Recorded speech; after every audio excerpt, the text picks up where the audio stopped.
Umama si Senator Alan Peter Cayetano sa plano ng NBI na imbestigahan ang pagpapagawa ng sports complex na ginamit sa 2019 Southeast Asian Games.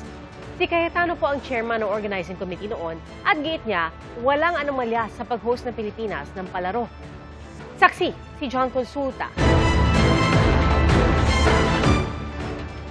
World-class na sports complex sa New Clark City sa Tarlac ang ibinida ng gobyerno nung idao sa bansa ang Southeast Asian Games noong 2019. Kasama rito ang Codron na sinindihan bilang hudyat ng simula ng palaro. Kahapon, sinabi ni NBI Director Melvin Matibag, balak ng ahensyang imbestigahan ang pasilidad. May nakarating daw na impormasyon na may irregularidad umano sa ginastos ng pondo para rito. Nakarating sa amin, bilyon-bilyon pala yung pumasok dito na pera na unliquidated. At mayroong private company rito na na-involve na binayaran ng 10 billion at ang pagbabayad insertion sa GAA na hindi binayad. So ito, imbestigahan namin to. Malaking kaso rin ito. Ayon kay Matibag, wala rin umanong ginawang bidding sa paggawa ng sports complex. Ito yung tungkol dun sa it's a Malaysian company na sila yung nag-build ditong sport area na to. Walang bidding, tapos nabayaran ng mabilisan na 10 billion yung halaga, congressional insertion. So sisilipin namin to. Kasama sa sisilipin ng NBI ay ang Codron na nagkakahalaga ng 45 million pesos ayon sa organizing committee kung saan naging chairman si ngayoy Senator Alan Peter Cayetano. Walang pinangalanan si Matibag pero sa pagpapatuloy ng impeachment trial kanina, inalmahan ni Cayetano ang mga sinabi ng NBI Director. Mukhang misfire. Bakit? Yung sinasabi niyang infrastructure na walang bidding, first of all, the procurement law has many modes of procurement. So don't make it appear sa public na just because walang bidding, may anomalya na to.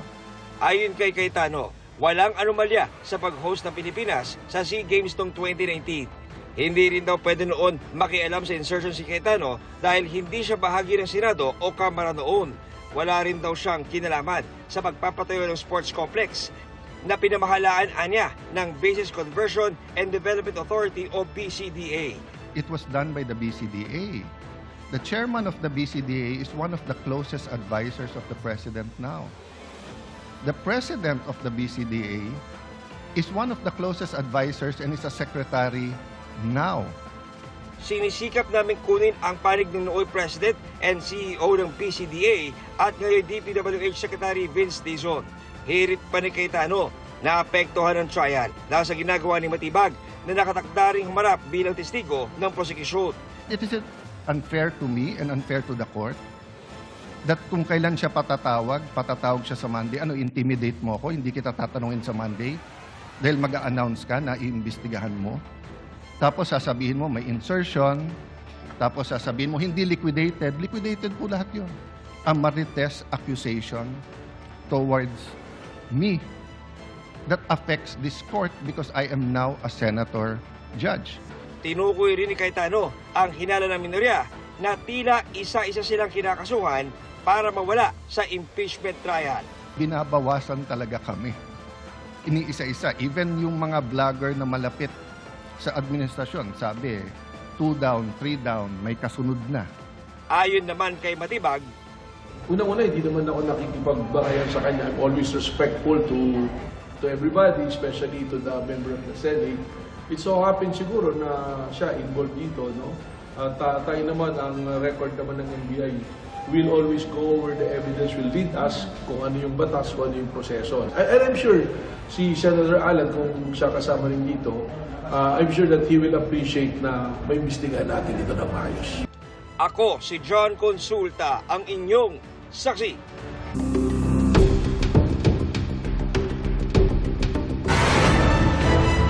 Sa Lunes na po magpapasya ang Senate Impeachment Court tungkol sa hiling ng prosekusyon na ipasabina ang mga tax at bank records ni Vice President Sara Duterte at ng asawa niyang si Attorney Mans Carpio.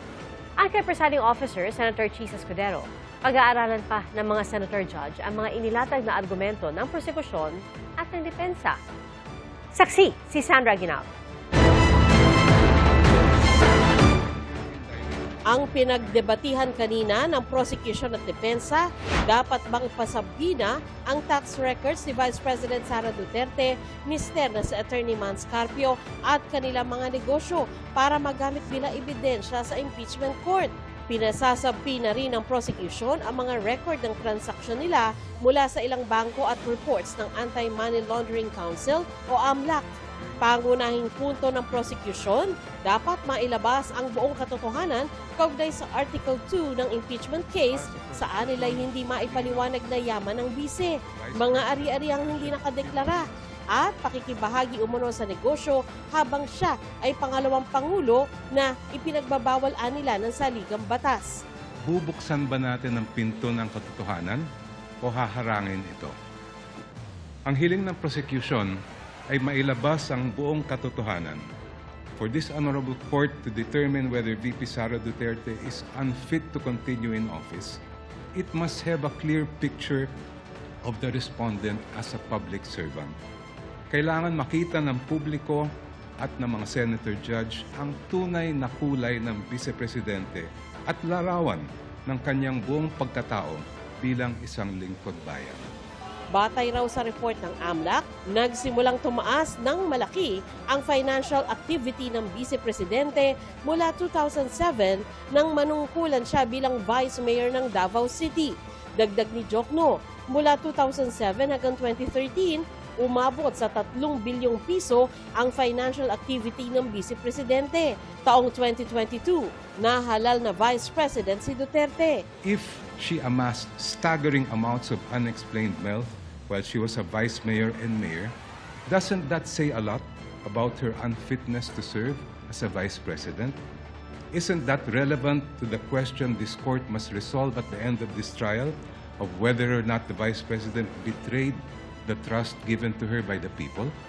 Sabi ni Akbayan Party List Representative Chel Jokno, may kapangyarihan ang impeachment court na isabina ang mga tax at bank record. Kahit ang mga umiiral na batas, gaya ng Bank Secrecy Law at Data Privacy Act, hindi hadlang sa kapangyarihan ng impeachment court. Pinaalala rin ng prosecution na minsan ang umaksyon ng impeachment court sa ganitong usapin sa kaso ni dating Chief Justice Renato Corona. Tanging ang hukumang ito lamang ang may kapangyarihang magpasya kung ang mga pinakamataas na pinuno ng ating bansa ay karapat-dapat pa rin manungkulan. Because this power comes directly from the Constitution, no one, no person, no law, no administrative rule can limit or supersede it. Kahit ang Bank Secrecy Law po ay sumusunod at tumatalima sa impeachment court. The law explicitly states, and I quote its pertinent portions, "All deposits are hereby considered as of an absolutely confidential nature except in cases of impeachment." Hindi rin po hadlang ang Data Privacy Act. The law itself affirms that confidentiality shall not apply, and I quote, "should the personal information be needed pursuant to a subpoena duly issued." Argumento naman ng depensa, kung papayag ang impeachment court sa hiling ng prosecution, malalabag ang karapatan ng bise sa due process. Fishing expedition aniya o paghahanap ng ebidensya ang pakay ng prosecution. When a subpoena becomes oppressive, when it is unreasonable, and when it is merely issued for the very purpose that there is a hope that somewhere, somehow, something incriminating will come out, it ceases to be an instrument of justice. It becomes a weapon of a fishing expedition. And that is exactly what confronts this very court today.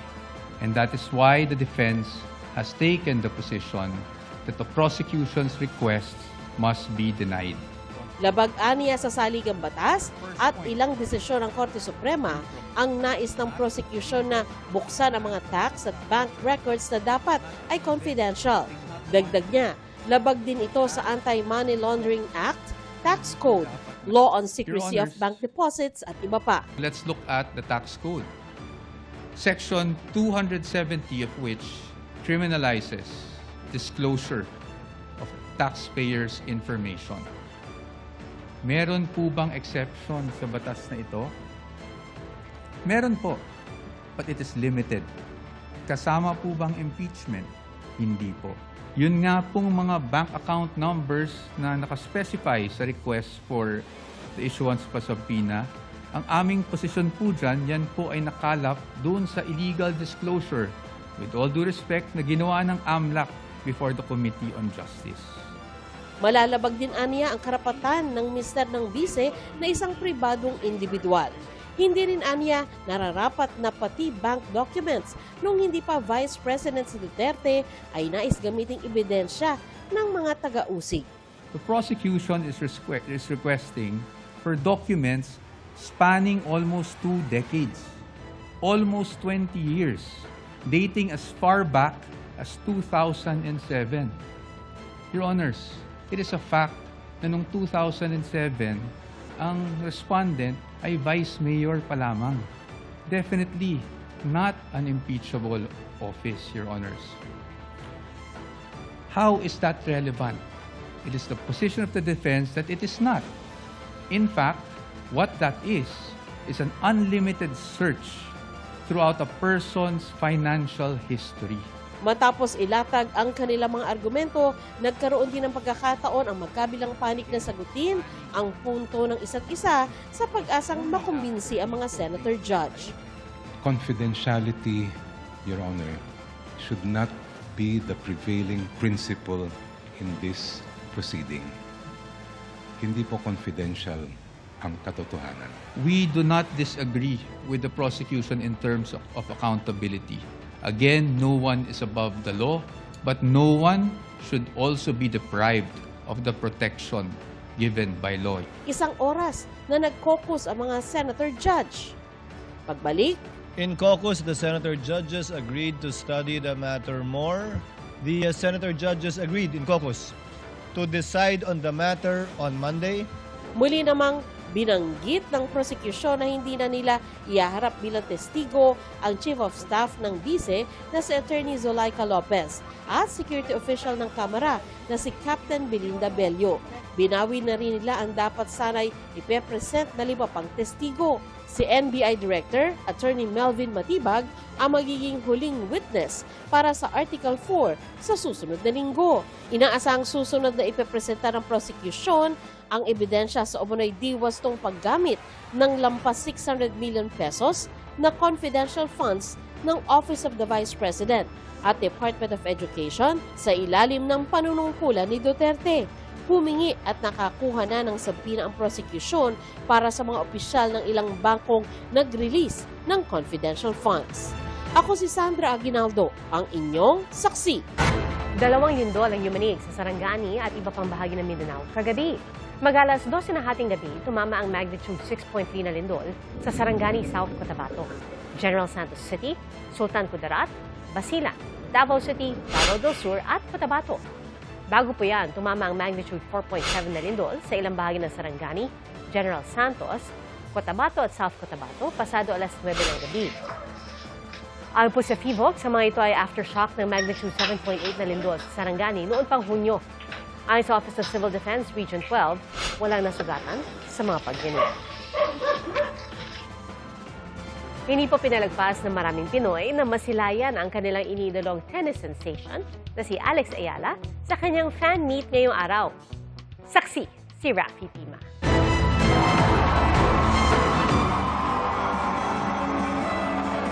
Maging si Pinay tennis star Alex Ayala tila na sorpresa sa dami ng fans na dumating para sa kanyang fan meet sa isang mall sa Makati. Sa maikling panayam kay Alex, ibinahagi niya kung paano nakatulong ang tapang at lakas ng loob sa kanya sa tagumpay na natatamasa ngayon sa kanyang karera sa tennis. Courage to me looks like showing up every day. It looks like showing up after you've had a bad loss, showing up after you've had a long day or maybe something else is not going right in other aspects of your life. So courage to me looks like showing up when you need to be there. Bahagi ng meet and greet ang ilang laro, tampok ang ilang maswerteng fans. Sa dami ng mga fans na gustong makadaupang palad ng tennis star, idinaan na lang ng organizer ang pagpili sa pamamagitan ng raffle. Dahil limitado ang pwedeng makapasok sa venue ng fan meet, napuno ang paligid ng fan meet area ng mga nais makakita sa kanilang idolo kahit hindi nabunot. Ang mag-asawang ito na alas 9 pa raw ng umaga nakaabang sa labas ng fan meet area, dekada 80 pa raw fan ng larong tennis. We know mga sina Rod Laver, Ili Nastasi, pati yung love team ni Jimmy Connors at ni Chris Evert, alam namin. Pero yung gusto namin talaga sina Ivan Lendl, si Bjorn Borg. Nakakatuwa raw na ngayon, meron ng tulad ni Alex, nakahanay na ng pinakamagagaling sa tennis sa buong mundo. Dumami ho ba yung mga fans ng tennis dahil kay Alex? I definitely. Ang fan na ito, dala naman ng isang digital artwork na gusto raw niya sanang ibigay sa Pinay tennis star. Ito, ibibigay mo sa kanya to? Kung papalarin, gusto ko talaga ibigay para kay Alex to. Para meron siyang gawa kong pop art. Maswerte namang napiling makapasok sa fan meet ang mag-inang ito na kapwa naglalaro ng tennis. Nakausap pa nga raw ng 7 taong gulang na si Olivia ang kanyang idolo kaninang umaga sa pamamagitan ng telepono. She told me that what's her biggest trophy? Tall. Are you inspired to play more tennis because of her? Yeah. Matapos ang programa, mahigit 20 minutong nagpalit-trato si Alex sa mga fans na piniling umakyat sa entablado. Pero sa dami ng fans, pinili na iyalan na umikot para makatao pang palad at makapirma ng autograph sa mga fans na hindi nakapasok sa fan meet area. Pagkatapos ng kanyang pag-uwi sa Pilipinas, sunod-sunod na torneo ang agad sasalayan ni Alex, kabilang na ang Grand Slam Tournament na US Open sa susunod na buwan. Ako si Rafi Tima, ang inyong saksi.